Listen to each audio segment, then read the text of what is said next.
Welcome to Weekly World News on Spring Nectar TV, brought to you by Vibha Ramesh, Los Angeles, United States. First, the top headlines. U.S. Press Secretary tested positive for COVID-19. Texas fire burned 15 homes. Omicron threat still lurks, says Indian Health Ministry. Japan urges India's Prime Minister to negotiate with Putin. Russian invasion of Ukraine, a summary as of day 25. China facing the wrath of a dangerous virus surge. Industrial city on lockdown. Boeing 737 crashed, killing all on board. Australia faces an increase in new infections while New Zealand embarks on a new beginning. Moving on to news in detail.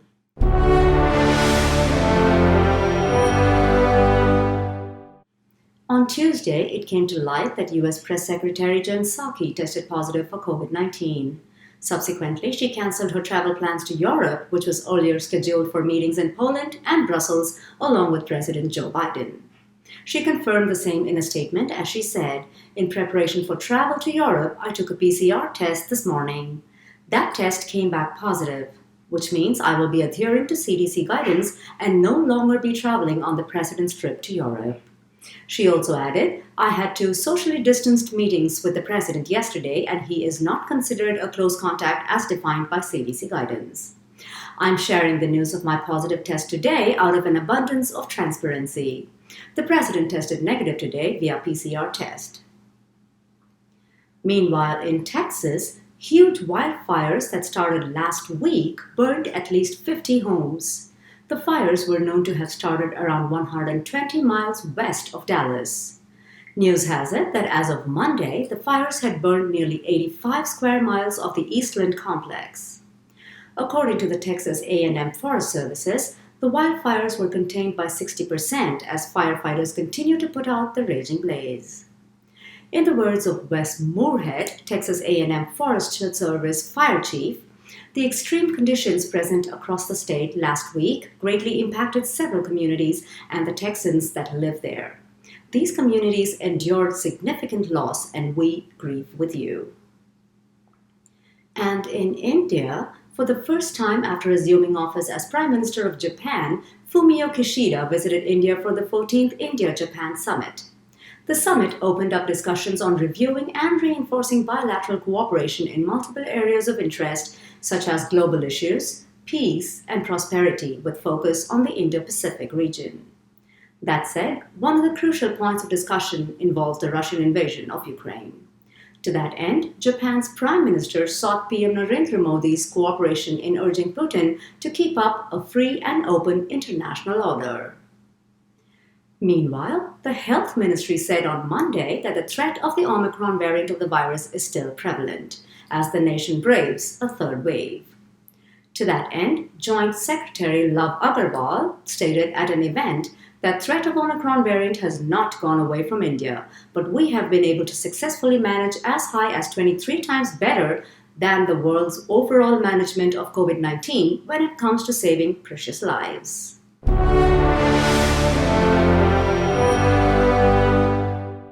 Moving on to a quick glance at the events taking place in Ukraine as it stands on the 25th day of Russia's invasion. With the intent of protecting the nation's security, the Ukrainian president suspended 11 political parties that were known to have ties with Russia in some capacity or the other. In his address, he said that the activities of those politicians aimed at division or collusion will not succeed, but will receive a harsh response. Therefore, the National Security and Defense Council decided, given the full-scale war unleashed by Russia and the political ties that a number of political structures have with this state, to suspend any activity of a number of political parties for the period of martial law. Meanwhile, unverified news of Russian troops deporting thousands of residents to Russia has been floating in the air. In the words of the City Council, as said in a statement on Saturday, over the past week, several thousand Mariupol residents were deported onto Russian territory. He further added that the occupiers illegally took people from the Livoberezhny district and from the shelter in the sports club building, where more than 1,000 people, mostly women and children, were hiding from the constant bombing. And news from the UN Refugee Agency has it that around 10 million Ukrainians have already fled the country post the invasion of Russia.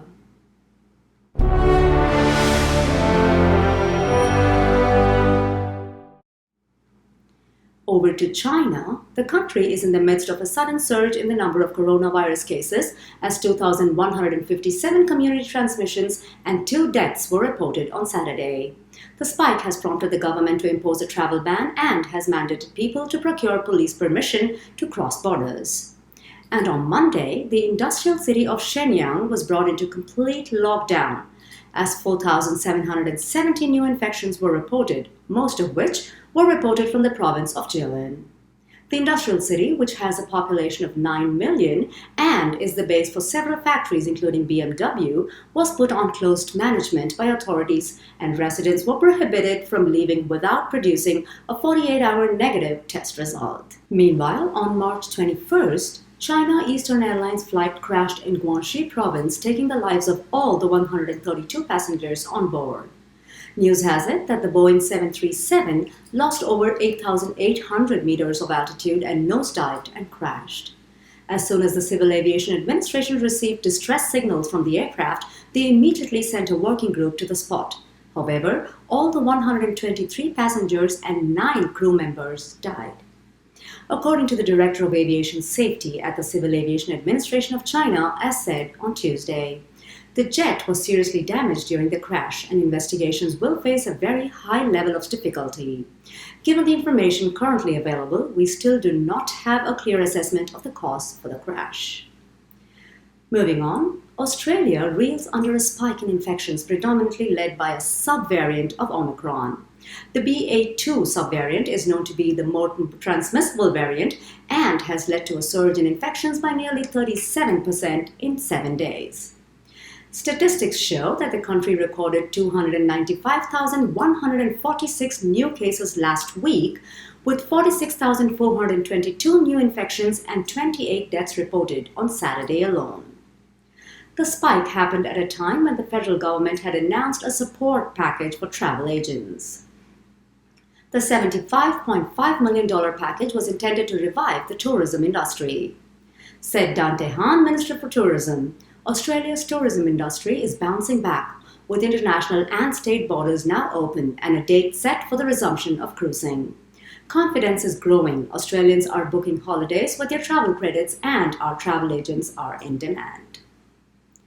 On the other end of the spectrum lies New Zealand, which announced plans to lift vaccine mandates and passes this April.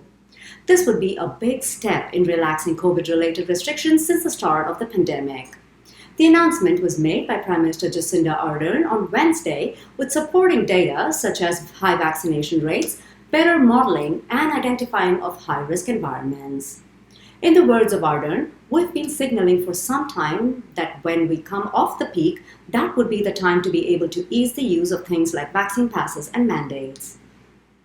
Loosening of restrictions include the end of all limits on indoor and outdoor gatherings, and people would no longer be required to scan into businesses using the Tracer app. Further, the hospitality industry received the green light to increase their indoor capacity from 100 to 200 starting this Friday.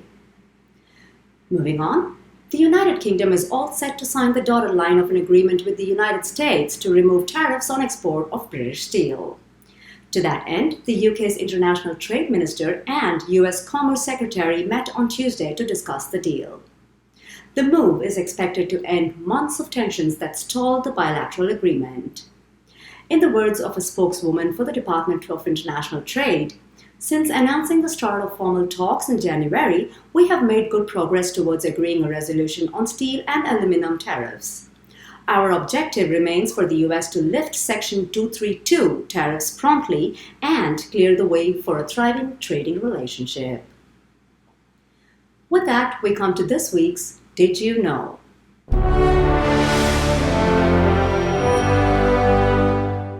Did you know or have you heard of the nanoguitar?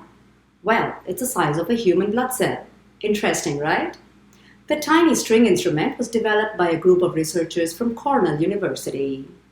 Standing at about 10 meters long with each string measuring 15 nanometers in width, the instrument is claimed to be the world's smallest. It was made out of crystalline silicon and proves to be an example as to how this technology may be used in sensors, electronics, and fiber optics. Said Harold Craighead, professor of applied and engineering physics at Cornell University, we have a new technology for building the smallest mechanical devices. So that's it, the birth of the nanoguitar, the size of a single cell. On that note, I come to the end of this week's news report. I'll see you again next Friday with more world news on Spring Nectar TV. Stay safe.